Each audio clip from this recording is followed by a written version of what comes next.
The Zimbabwe stock market hits a record high as investors are looking for safe haven from the country's economic crisis. Meantime, inflation on a super hyperloop above 60% in Sudan. And South Africa's Tiger Brands reopens closed facility after the implication in Listeria outbreak. Welcome to Business Incorporated with me, Bosin Omafaye. We're live to you from Lagos, Nigeria's financial center. Let's kick off with intraday numbers from the continental stock market, starting from here in Nigeria, where the Nigerian Stock Exchange main index was trading flatline as at noon. The GSA index was up 2% today, while the Egyptian market closed the week. The blue chip index fell 2.48% on Thursday, while Kenya was 1.34% on Thursday.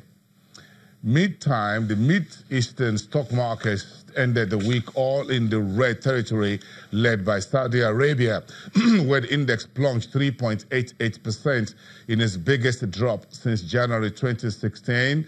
The billionaire businessman Richard Branson says he's canceling $1 billion business talk with Saudi Arabia in the case, of course, in relation to the disappearance of a Saudi journalist in Turkey. Also, in the Abu Dhabi index dropped 1% to 4,967. In Dubai, the index fell 1.93%, dragged down by banks and real estate shares. The Qatar index fell 1.0%, pressured by industrials and banking stocks. Let's check in with the European markets, bouncing back in early trade this Friday, with global sentiments turning a bit more positive after two sessions of sharp losses. It's of course been described as a meltdown Wednesday and Thursday. Conrad Busen from the Frankfurt Stock Exchange is joining me on this conversation. He's of the DWTV for Channels Television in Frankfurt at the Stock Exchange. Conrad, good afternoon. It's good to see you. This is Friday. Let's wrap up the week together. After the slump, things looks to be calming down. This is what you call the morning after. What is the story around the earnings report? Perhaps they're going to give the market a bit of a kicker. If you look at the big banks reporting some of the numbers, JP Morgan, Citigroup, Wells Fargo, what is in these numbers and how is it playing out on the stock counters? Well, to give the headline first, those earnings reports from those three large American banks are sending the signal that everything is going on all right in the United States. JP Morgan Chase, Citigroup and Wells Fargo all have managed to profit quite nicely from the increase of interest rates in the United States and, of course, from the Trump administration tax cuts. But not all three of them have managed to beat a market's expectations. JP Morgan Chase, earnings per share, $2.34, while expected were $2.25, so that's much better than anticipated. Citigroup, the earnings per share are $1.73, whereas $1.69 had been expected, also much better than expected. But Wells Fargo, the earnings report or the earnings during the third quarter were not as good as what analysts had anticipated. Earnings per share are $1.13. The expectation on average had been $1.17. Still, all three shares are up after those results are out. Quite obviously, the markets are quite happy that those earnings reports did not really come up with any very big negative surprises. The question, of course, now is, will this continue? Will banks in the United States manage to, increase their earnings? The revenues of all three banks have been slightly going down year over year. So, of course, now the question is, how will the future earnings reports look like?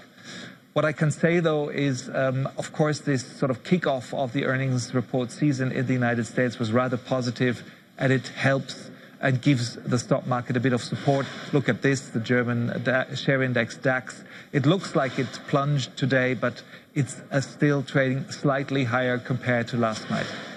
So, Conrad, if I look at the German DAX reading there of the index there, what does it have, or will it have any correlation with the second largest IPO that is making a debut today on your market? How is it going with its initial public offering? It's going okay. Knorr-Bremse is the name of the company. It's a producer of brakes for trucks and for railways.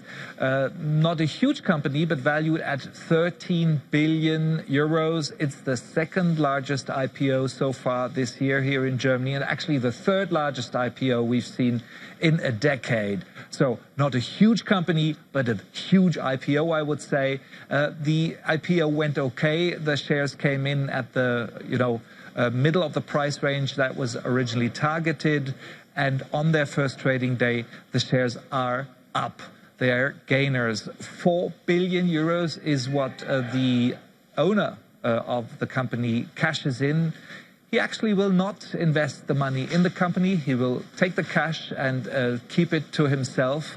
One reason for this is the owner says, his name is Hans-Hermann Thiele, that he finds it difficult to find a successor in his company. He's not on speaking terms with his son, and that's why he brought the company public. He wants it to be managed by professional executives, and he wants it to be controlled, more or less, by the financial markets.